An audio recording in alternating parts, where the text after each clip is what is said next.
Hi there, this is the March 2019 forecast for Virgo Risings. So starting out on the 1st of the month, Venus will enter Aquarius and move into your 6th house of health and day-to-day matters. And where Venus goes, it can bring a new sense of ease and flow with that energy of our life. So you may find a new enjoyment in your health or exercise routine, or a new easiness in developing some sort of new daily routine regarding your health and upkeep.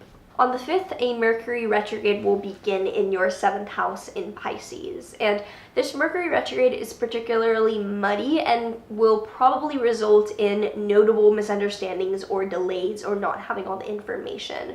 With it in your 7th house, I would pay attention to the way you're communicating in relationships.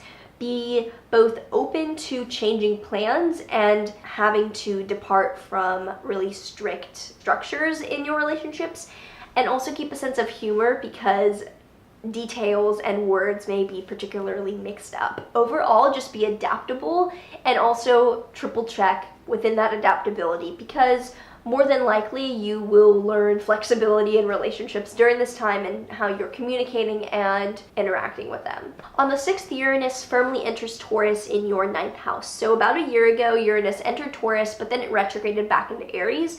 And now, moving forward, Uranus will be shaking up things in your 9th house of higher beliefs, higher education, foreign travel, long distances, things like that. Uranus will be radically throwing for a loop. So if you haven't already felt it yet, the next 7 years will probably be a time of reevaluating your belief systems, your structures, the way that you want to or go on travels. These high aspirational goals of the 9th house will be really called into question to become more radically authentic over the 7 years to come. Neither in specifically good or bad ways, just teaching us that you don't know what you don't know. On the 6th, there's also a new moon in Pisces in your 7th house. So new moons are times of new beginnings and planting seeds for the next 6 months to come in that area of our life.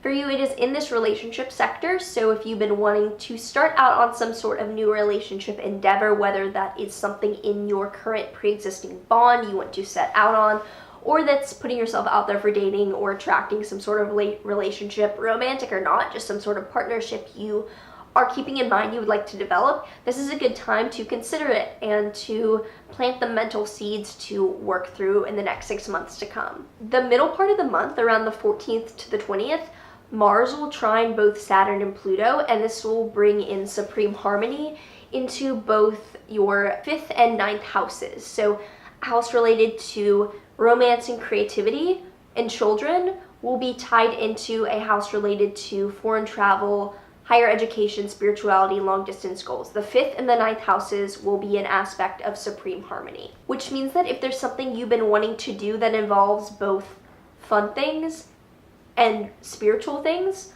or with both romance and both foreign travel, those things may come into play, and it would be a really good time to put in the work and drive towards however this manifestation is coming up for you, because this is probably something you've been developing or had thoughts of developing for a while, connecting the 5th and 9th houses. It would be a good time in the middle of the month to begin taking those steps. On the 20th, the sun moves into Aries and illuminates your 8th house, so things regarding shared assets or finances with others could be particularly prominent regarding Aries season in the weeks to come. On the 21st, there is a full moon in Libra in your 2nd house, and full moons are times of culmination, endings of high points for something developing for the past 6 months. And for you, this development is in your area of finances. So maybe something began around 6 months ago regarding money that's now either hitting a high point or finishing up that you can celebrate on the 21st.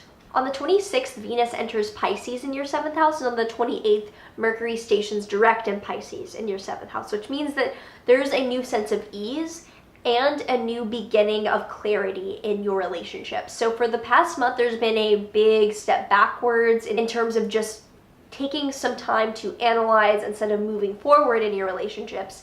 And so from the 28th onward, there will be this new reconciliation, this new grounding and balance that you can then move forward from with this new Mercury energy being direct and with Venus in your relationship sector, allowing relationships to flow a bit easier and more enjoyably. Finally, on the 31st, Mars will move into Gemini in your 10th house of career and public image, and Mars can bring both a sense of drive to get things done and some frustration if we're not careful, some accidents. So there may be more energy to put towards the workplace, but particularly if you were born during the day and have a day chart, watch out for any impulsivity, accidents, unnecessary anger in the workplace.